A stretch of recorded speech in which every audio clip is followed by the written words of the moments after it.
വീട് നന്നായിട്ടുണ്ട് മോനെ. അല്ല, നീ എന്ത് ജോലിയാ ചെയ്യുന്നേ? ഇത്രയും വലിയ വീടൊക്കെ വാങ്ങാൻ? ഈ എക്സ്പോർട്ടില്ലേ, എക്സ്പോർട്ടിന്റെ ബിസിനസ്സാ. ഇവിടെയുള്ള ചില സാധനങ്ങളൊക്കെ ഞങ്ങള് കയറ്റി അയക്കുകയല്ലേ. അതെയോ? കൊള്ളാം മോനെ, നന്നായി വരും. നിന്റെ ഈ കഷ്ടപ്പാടിനൊക്കെ എന്തെങ്കിലും ഒരിക്കൽ ഫലം ഉണ്ടാവും.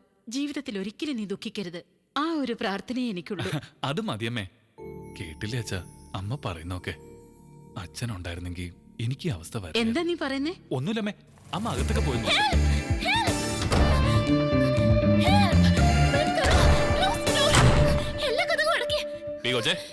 നീ ആരാ റെയിൽവേ സ്റ്റേഷനിൽ അനൗൺസറോ 3 ഭാഷയിൽ വെച്ച് കീറാൻ? ഏതാടി നീ? നിങ്ങൾ ഏത് ഭാഷക്കാരെന്ന് എനിക്ക് അറിയില്ലല്ലോ, അതുകൊണ്ടാ. ഇപ്പൊ മനസ്സിലായില്ലേ? ഇനി ഞങ്ങളുടെ ഭാഷയിൽ തന്നെ അങ്ങ് പറ. എന്റെ പേര് നന്ദുന്നാ. ഞാൻ SRM കോളേജിലെ BSc ഫൈനൽ ഇയറിന് പഠിക്കുകയാണ് ആന്റി. ഒരു 4 റൗഡികൾ എന്റെ പിന്നാലെ വന്നു. എന്തിനാ പിന്നാലെ വന്നത്? അതോ, സൗന്ദര്യമാണ് എന്റെ ശാപം. അതിനിപ്പോ എന്തുണ്ടായി കുട്ടി? എന്നെ കാണാൻ ഒരു സുന്ദരി കുട്ടിയല്ലേ ആന്റി, അതുകൊണ്ട് അവര് പിന്നാലെ വന്നേ. ഇങ്ങനെ തുണിയില്ലാതെ നടന്ന ആണുങ്ങൾ പിന്നാലെ വന്നില്ലെങ്കിലേ അതിശയുള്ളൂ. എന്ത് ചെയ്യാനാ? ചുരിദാറും പാവടയും ബ്ലൗസും ഒക്കെ ഇട്ട വല്ല പട്ടിക്കാട്ടുകാരിയാണെന്ന് പറയും. മോഡേൺ ഡ്രസ് ഇട്ടാലോ പുറകെ മണപ്പിച്ചോണ്ട് വരികയും ചെയ്യും. അല്ല, ഇതാന്റിയുടെ മോനാ? അതെ മോളെ. നിങ്ങൾ ഇവിടുത്തുകാരി തന്നെയാ? എന്താ വേണ്ടേ? അല്ല, ഇതുവരെ എന്റെ പുറകെ നടന്ന് കണ്ടിട്ടില്ല. ഇവിടെ എന്റെ പുറകെ നടക്കാത്തവര് കുറവാണ് ആന്റി. എന്റെ മോനെ അതിനൊന്നും കിട്ടില്ല കൊച്ചേ. വലിയൊരു സൽമാൻ ഖാൻ. ആന്റി, ഓടി ഓടി ഞാൻ വല്ലാതെ ക്ഷീണിച്ചു. കുറച്ച് ബൂസ്റ്റോ ഹോർലിക്സോ എന്തെങ്കിലും കുടിക്കാൻ? നിക്കേ. Thank you aunty. വീട് വലിയ കുഴപ്പമില്ല, സ്വന്തമാ. എന്താണിത്? അമ്മ എങ്ങനെ കണ്ട? അമ്മയെ ഭയങ്കര പേടിയാണല്ലേ? അത്രം പോലും എന്നെ പേടിയില്ല. അതാ ഞാൻ വന്നേ. 4 ദിവസമായിട്ടൊരു കോള് പോലും ചെയ്യാതെ നടക്കുക. ഇനി എന്നും ഞാനിവിടെ കയറി വരും. എന്താടി കാണിക്കുന്നേ? ഒന്നുമില്ലമ്മേ, ഇതുപോലെ റൗഡികൾ ആരെങ്കിലും അറ്റാക്ക് ചെയ്യാൻ വന്ന സെൽഫ് ഡിഫൻസ് ചെയ്യേണ്ട എങ്ങനെയാന്ന് ഒരു ക്ലാസ് എടുക്കുകയായിരുന്നു. അതുപോലെ മനസ്സിലായോ? ഇനി അതങ്ങ് ഫോളോ ചെയ്താൽ മതി. Thanks anti. ആന്റി, എന്നൊന്ന് വീട്ടിൽ കൊണ്ടുവിടാൻ പറയോ? ആര്, ഞാനോ? ഒന്ന് കൊണ്ടുവിട്ടേക്കടാ. വാ വാ. By anti. Thank you. ഇവന്റെ കൂടെ പുറപ്പുകൂടി ഉണ്ടായിരുന്നെങ്കിൽ എന്ത് സന്തോഷായനെ.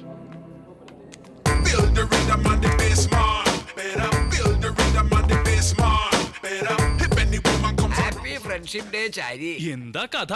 ഞാൻ നിങ്ങളുടെ ഫ്രണ്ടോ? തമാശ പറയാ. ഇതിലെന്താ ഇപ്പൊ ഇത്ര തമാശ?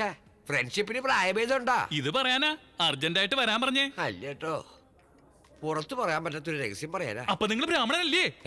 ആ പാദപസ്തിയിലെ ഹോമത്തിന് മന്ത്രം എന്നെ കൊണ്ട് ചൊല്ലിച്ചപ്പോഴേ എനിക്ക് തോന്നിയതാ. എന്തിനാ വെറുതെ എഴുതാപ്പുറം വായിക്കണേ? ഒരു കാര്യം ചോദിക്കട്ടെ? എന്താ? നീ ജീവിതത്തിൽ എപ്പോഴെങ്കിലും പ്രേമിച്ചിട്ടുണ്ടോ? പ്രേമോ? നിക്കോ? പൂജാരിമാർക്ക് പ്രേമം പാടണ്ടോ? എന്താ പൂജാരിമാർക്ക് പാടില്ലാന്നുണ്ടോ? ചരിത്രം എടുത്ത് നോക്കിക്കൊള്ളുക. സലീം അനാർക്കലി, റോമിയോ ജൂലിയറ്റ്, ലൈല മജ്നു, ഇങ്ങനെയുള്ള പേരുകളൊക്കെ അല്ലാതെ പേരിനെങ്കിലും ഒരു പൂജാരിയുടെ പേര് പറയാനാവോ? ചരിത്രങ്ങളൊക്കെ നോവും ഇവിടെ തിരുത്തി കുറിക്കും. നിന്റെ പ്രേമത്തെ കുറിച്ച് പറയാ. പ്രേമം പ്രേമം പ്രേമം. പ്രേമത്തിൽ വല്ലതും കുടുങ്ങിയോ? എന്താ ഒരു കള്ളച്ചിരി? ഈ നാണം കണ്ട പേടിയാ വരിക. ഗുരുദേവാ, ഈ നാണം അങ്ങടെ അവസാനിപ്പിച്ച് ആ കുട്ടി ആരാണെന്ന് പറയാ. മംഗലശ്ശേരിയിലെ ഗണപതി ശാസ്ത്രികളില്ലേ? ഇല്ലാലോ.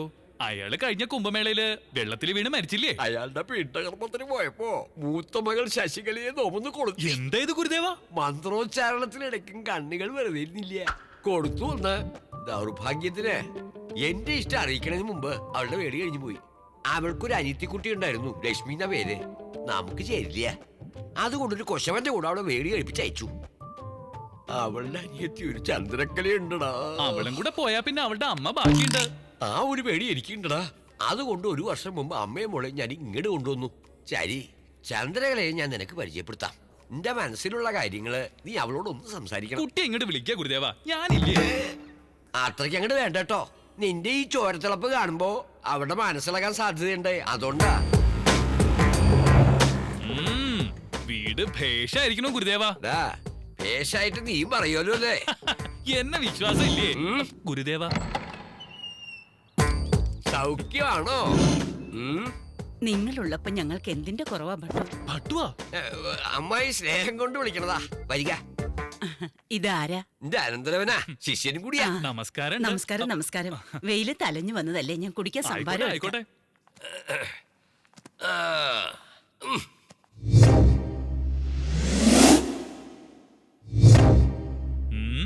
ഗുരുദേവ, എന്താ ഈ സാധനങ്ങളൊക്കെ നോം തന്നെ വാങ്ങി കൊടുത്തതാ. ശരിക്കും പറഞ്ഞാ ഗുരുദേവൻ അങ്ങോട്ട് വഹിച്ചൂല്ലേ? ഈ വേളി കഴിഞ്ഞ് കിട്ടിയ എല്ലാം എന്റേതാവൂലടോ. ഈയിടെയായിട്ട് ഇത്തിരി തിരക്ക് കൂടുതലാണെന്ന് തോന്നുന്നു. ഇങ്ങോട്ടൊന്നും കാണാറില്ല. പറയാ പിന്നെ 6 മണിക്ക് ജോഗിങ്, 7 മണിക്ക് ജിമ്മ്, 8 മണിക്ക് യോഗ. എന്റെ ഗുരുദേവൻ സിക്സ് പാക്ക് ആവാനുള്ള ശ്രമത്തിലാ. ഹൈ അതൊക്കെ ഇവിടെ പറയണോ? അങ്ങൊന്ന് വെറുതെ ഇരിക്കുക. ഇത്രയും കാലം അങ്ങ് ബ്രഹ്മചാരിയായിരുന്നു എങ്ങനെയാണെന്ന് എനിക്ക് തന്നെ ആശ്ചര്യമായിരിക്കണം. മനസ്സിന് ഇഷ്ടപ്പെട്ട ഒരു വേളിക്ക് വേണ്ടി തിരച്ചിലായിരുന്നു അല്ലേ അമ്മായി? അതെ അതെ, കാത്തിരുന്ന് വാർദ്ധക്യായി.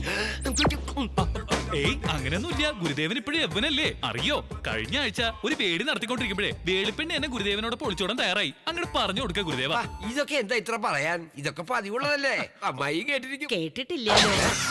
എന്നെ ശുണ്ടി ഒടിപ്പിക്കരുതാ. അത്രയ്ക്ക് അങ്ങോട്ട് വേണോ? ഇതൊക്കെ ഒരു വിദ്യല്ലേ അമ്മായി? ചന്തു എവിടെ? ഇവിടെ ഉണ്ട്. പൂജ കഴിഞ്ഞ് രാമായണം വായിക്കാൻ ഞാൻ വിളിക്കാം. ചന്തു, എടാ ചാരി, ചന്തുവിനെ കുറിച്ച് ഞാൻ എങ്ങനെയാ വർണ്ണിക്കുക?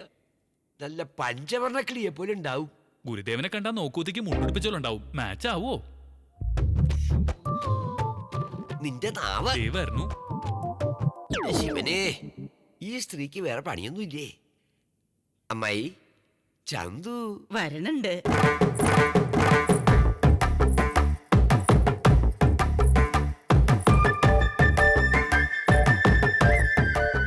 ഗുരുദേവ, കുട്ടി നോക്കണില്ലല്ലോ. നാണിച്ചിട്ട ഇപ്പൊ കണ്ടോളൂ. ചന്തു ഇവളോ? എന്താ പറ്റിയേ? അതല്ല ഗുരുദേവ, അത്യാവശ്യമായിട്ട് ഒരു കൂട്ടം പറയാനായിട്ട് പുറത്തോട്ട് വരിക. എന്താ നിനക്ക് പറയാനുള്ളേ? അതൊക്കെ ഞാൻ പറയുന്നുണ്ട്. അങ്ങോട്ട് പുറത്തേക്ക് വരിക. പട്ടതിരി നിൽക്കൂ. ചന്തു, നിന്നോട് ഭട്ടതിരിന്ന് വിളിക്കരുതെന്ന് പറഞ്ഞിട്ടില്ലേ? ഭട്ടു. ശരി ഭട്ടു. ഭട്ടു തന്ന 2-in-1 സെറ്റ് പാടണില്ല. കാലത്ത് സുപ്രഭാതം കേൾക്കാത്തോണ്ട് ഒരു സുഖമില്ല. അതൊന്ന് നന്നാക്കി കൊണ്ടുവരാൻ അയാളെ ഒന്ന് അയക്കോ? അത്രല്ലേ ഉള്ളൂ. അതോർത്ത് വിഷമിക്കണ്ട, ഇവൻ റിപ്പയർ ചെയ്യും. കാണിച്ചു കൊടുക്കുക, ചെല്ലുക. ഗുരുദേവ, നിക്ക് പറയാനുള്ളതും ഒരു 2-in-1 കാര്യമാ. ആദ്യം ചന്തുവിന്റെ 2-in-1 റിപ്പയർ ചെയ്ത് കൊടുക്കുക. പോവുക. Hi, hi. ദേ കൃഷ്ണ, എന്താ ഈ കുട്ടി കാട്ടണേ? എന്താടാ നീ പറയാൻ ഇടാന്നോ? പോകുന്നേ? അതേടാ, ദേ വീണ്ടും ഇടാന്ന്. നീ ഭട്ടതിരിയുടെ സ്വിമ്മിംഗ് പൂളിൽ കണ്ട കാര്യം പറയാൻ പോവാ. പിന്നെ പറയാതെ കളർ ടിവിയും VCR-ഉം 2-in-1 ഒക്കെ ആയിട്ട് എന്റെ ഗുരുദേവനെ ശരിക്കും നക്കിയെടുത്തില്ലേ? പറയാണ്ടിരിക്കാൻ പറ്റില്ല. ആഹാ. ശരി, ചെന്ന് പറ, ഞാനും പറയാം. എന്താ പറയാൻ പോണേ? അതെ, സ്വിമ്മിംഗ് പൂളിൽ വെച്ച് എന്റെ കണ്ണി കണ്ടെടുത്തൊക്കെ തൊട്ടത്, എന്റെ ദേഹത്ത് എവിടെയൊക്കെ മറുകുണ്ടെന്ന് കണ്ടുപിടിച്ചത്. വട, നമുക്ക് പോയി പറയാം. ഇതൊക്കെ പറഞ്ഞ എന്റെ ഗുരുദേവന്റെ ഹാർട്ട് അമിട്ട് പൊട്ടണ പോലെ പൊട്ടുവേ. പൊട്ടുവല്ലോ. അപ്പോഴേ നീയും അടയ്ക്കാം, ഞാനും അടയ്ക്കാം. എന്താ അത്? വായ. എന്നാ തുറക്ക എന്ത്? ഡോറേ. എടാ ചാരി, എന്തായി? ഇത് സാധാരണ 2-in-1 അല്ല ഗുരുദേവ, മുന്തിയ ഇനമാണേ. എന്തായാലും സുപ്രഭാതം പാടുമല്ലോ, അത് മതി. ചന്തു, വൈകുന്നേരം റെഡിയായിരിക്കുക. എവിടേക്കാ?